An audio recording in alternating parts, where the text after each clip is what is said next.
Ah, les conquistadors, la découverte de l'Amérique, l'aventure, l'empire espagnol, les montagnes d'or et de cadavres des Amérindiens. Ça fait rêver, non? Et tout ça à cause de la témérité d'un homme, Christophe Colomb. Mais si ce cher Christophe était mort en Amérique, que se serait-il passé? Aujourd'hui, je vous propose de revenir sur cette période de l'histoire en retirant la découverte de l'Amérique aux Espagnols. Commençons par un peu de contexte historique. En 1453, Constantinople est prise par les Turcs. Il faut donc trouver une nouvelle route commerciale pour aller en Inde. Un petit gars, du nom de Christophe Colomb, un navigateur italien originaire de la République de Gênes, forme alors un audacieux projet. Rejoindre l'Asie par l'ouest, par l'océan. Il fait part de son idée au roi du Portugal, Jean II, qui lui dit d'aller se faire cuire un œuf. Il va donc voir Isabelle de Castille en espérant que les femmes soient plus malignes que les hommes. Et elle accepte de financer son projet sur les conseils de son trésorier, qui lui fait comprendre qu'il y a absolument beaucoup de fric à se faire, et donc ça vaut le coup de financer l'idée de ce Christophe. Et le 12 octobre 1492, il découvre l'Amérique. La suite, vous la connaissez, c'est la conquête de l'Amérique par l'Espagne et le Portugal, puis plus tard par les Anglais et les Français, et quelques autres nations comme la Russie et les Pays-Bas. Mais dans cette réalité alternative, le 12 octobre 1492, Christophe pose le pied sur l'île de San Salvador et s'y échoue, comme un gros naze. Deux autres caravelles débarquent sur l'île pour tenter de sauver Colomb, et d'autres membres de l'équipage, mais ils se font massacrer par des indigènes locaux qui, contrairement à la réalité, ne sont pas pacifiques du tout. Indigènes qui d'ailleurs mourront tous à cause de maladies apportées par ces occidentaux. Boum, fin. Et qu'est-ce qui se passe ensuite? Eh bien déjà, je pense qu'il est important de revenir sur l'histoire coloniale du plus grand rival de l'Espagne à cette époque. Je parle bien sûr du Portugal. Le Portugal voulait aussi trouver de nouvelles routes commerciales vers l'Inde, mais avait comme ambition de contourner l'Afrique pour l'atteindre. Le cap Boujour, considéré comme la limite méridionale du monde, au large du Maroc, était réputé infranchissable, brûlant de monstres marins, et les Portugais croyaient qu'au niveau de l'équateur, l'eau bouillonnait et que l'eau devenait noire.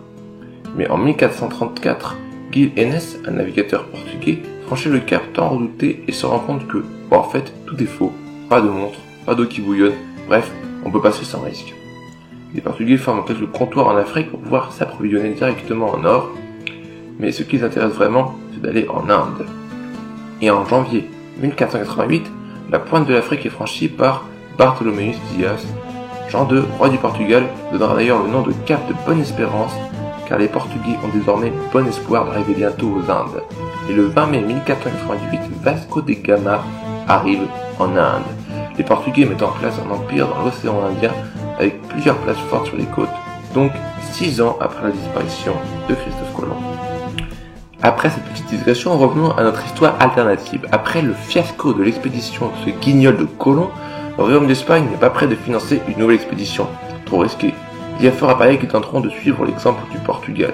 Mais, c'est sans compter sur le pape Sixte IV, qui le 21 juin 1481 avait édicté sa bulle Aeterni Regis, qui accorde au royaume du Portugal toutes les terres qu'il a conquis, et ce jusqu'aux Indes, à condition de les évangéliser.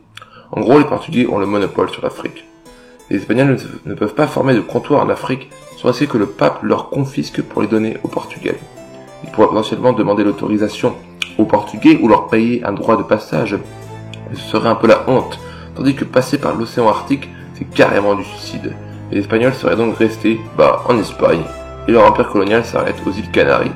S'ils veulent des épices, ils les achèteront au Portugal, devenu la plus grande puissance économique de l'époque. En revanche, même si ce cher Christophe n'aura pas ramené de l'or à l'Espagne, il n'aura pas ramené non plus la syphilis, terrible maladie qui l'a ramené d'Amérique. Dans notre réalité, des milliers de morts sont évités. Mais la question que vous vous posez sans doute tous, c'est lequel des pays européens tentera de nouveau une expédition à travers l'océan? Question à laquelle je réponds, pourquoi les puissances européennes chercheraient à passer par l'Atlantique alors qu'ils connaissent une route efficace par l'Afrique, d'autant plus que ces royaumes sont bien trop occupés à se chercher querelle entre eux pour aller chercher une quelconque Asie à travers l'océan. Cependant, les plus à même de découvrir l'Amérique par hasard seraient, les Portugais, oui, encore eux.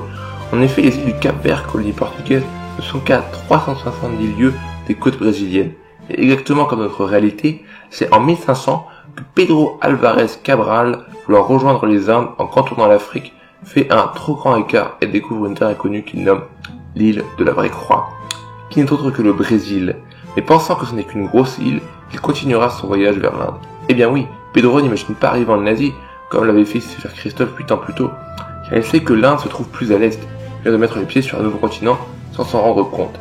Il pense simplement que c'est une grosse île. Et le plus drôle, c'est que les Portugais ne prendront pas tout de suite possession de cette nouvelle île, ils y formeront une colonie que 30 ans plus tard pour y développer la traite des esclaves. C'est alors que les colons portugais de l'île de la Vraie Croix se rendent compte que certains indigènes parlent de cités regorgeant d'or, de contrées plus loin dans les terres où des empires riches comme Crésus prospèrent. Les rumeurs vont montrant, et très vite cette histoire de cité d'or tombe dans les oreilles du roi du Portugal, Jean III, qui décide donc d'envoyer une expédition armée dans les terres à la recherche de ces fameux empires. Mais plus cette expédition s'enfonce dans les jungles américaines, plus ils subissent les animaux menaçants, les maladies, les attaques des différentes tribus. Finalement, cette expédition se solde par un puissant échec, tous les hommes la composant étant morts ou disparus dans cet immense enfer vert. Mais ces rumeurs continuent leur chemin pour finalement arriver aux oreilles des voisins espagnols, français et des différents États italiens. Les Espagnols, gouvernés par Charles Quint, se rappelant de l'échec de l'expédition de Colomb, hésitent à retenter l'expérience. D'autant plus que ce cher Charles doit déjà faire face à différentes révoltes et au protestantisme qui affaiblissent par moments les bases de son pouvoir. Il y a d'autres choses à faire que d'écouter les rumeurs. Mais François Ier, voilà une opportunité d'enrichir la France, et charge un explorateur du nom de Jacques Cartier d'aller trouver cet or, s'il existe. Cartier, mettant le cap sud-ouest, arrive le 9 août 1531 sur une île paradisiaque qu'il nomme Saint-Sauveur, sans savoir qu'un Génois au service des Espagnols avait mis le pied sur cette même île 38 ans plus tôt. Il descend plus au sud pour finalement atteindre une grande île qu'il nommera Nouvelle-France. Il s'agit de Cuba. Il y forme alors une colonie et offre des cadeaux aux autochtones qui le rencontrent. Car en effet, comme dans notre réalité, le royaume de France, contrairement aux Espagnols ou aux Portugais, reconnaît que les peuples autochtones forment des nations indépendantes régies par leurs propres lois et coutumes. Les Amérindiens sont qualifiés d'alliés et non de sujets.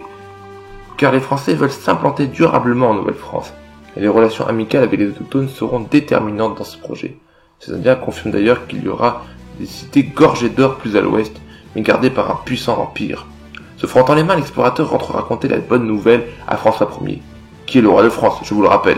C'est vrai qu'on s'y perd un peu avec tous ces noms de rois. Lorsque François apprend ça, ses yeux brillent. Avec toute cette heure, il pourra enfin écraser définitivement Charles Quint, son pire ennemi, ainsi que ce gros Henri VIII, le détestable roi d'Angleterre qui lui met sans arrêt des bâtons dans les roues durant les guerres d'Italie. Mais il faut agir vite, avant que la nouvelle ne se répande. Sans plus attendre, il forme une grosse expédition qui aura deux objectifs. Premièrement, renforcer durablement la Nouvelle-France pour y former un avant-poste solide tout en maintenant de bonnes relations avec les autochtones. Et deuxièmement, explorer plus à l'ouest à la recherche de ces cités d'or. Et pour coloniser cette terre, il n'y va pas par quatre chemins.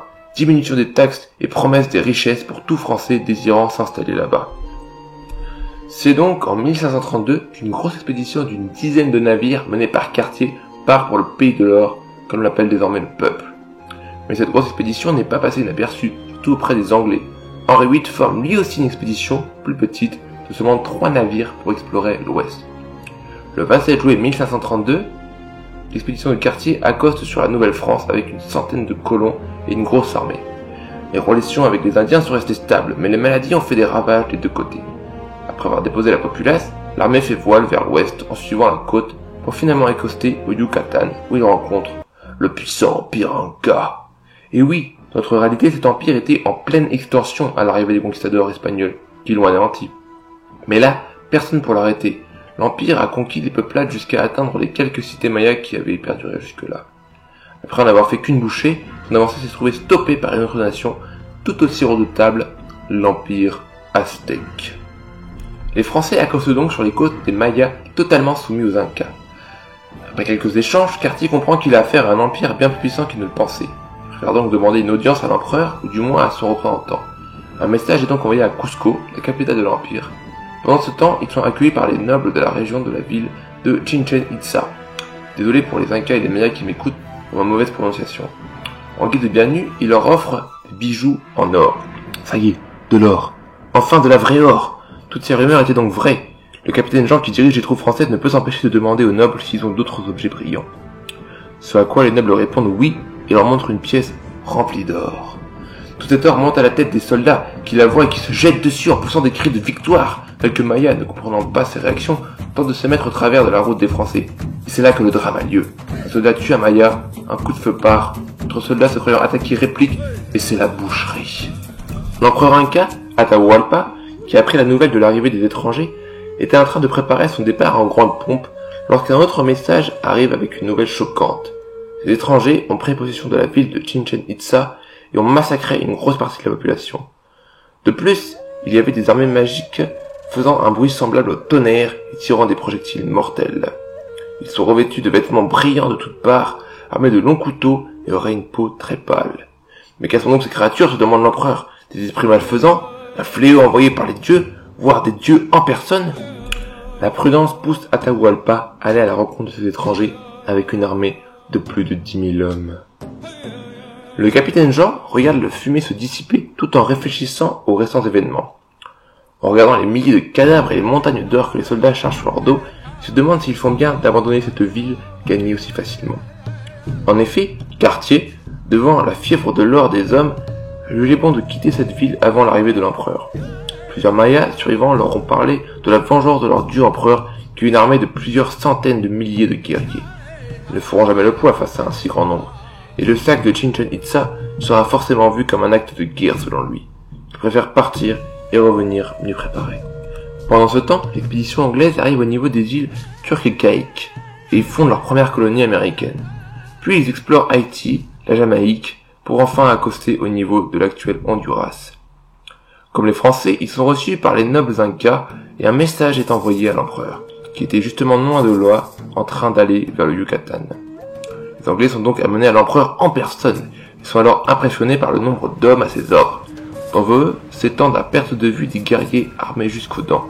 Atahualpa leur demande s'ils sont des dieux, si c'est eux qui ont détruit une de ces cités. Les Anglais répondent non aux deux questions. S'ensuit alors un long échange. Le messager du Yucatan, qui a rencontré les Français, décrit les drapeaux qu'il a vus.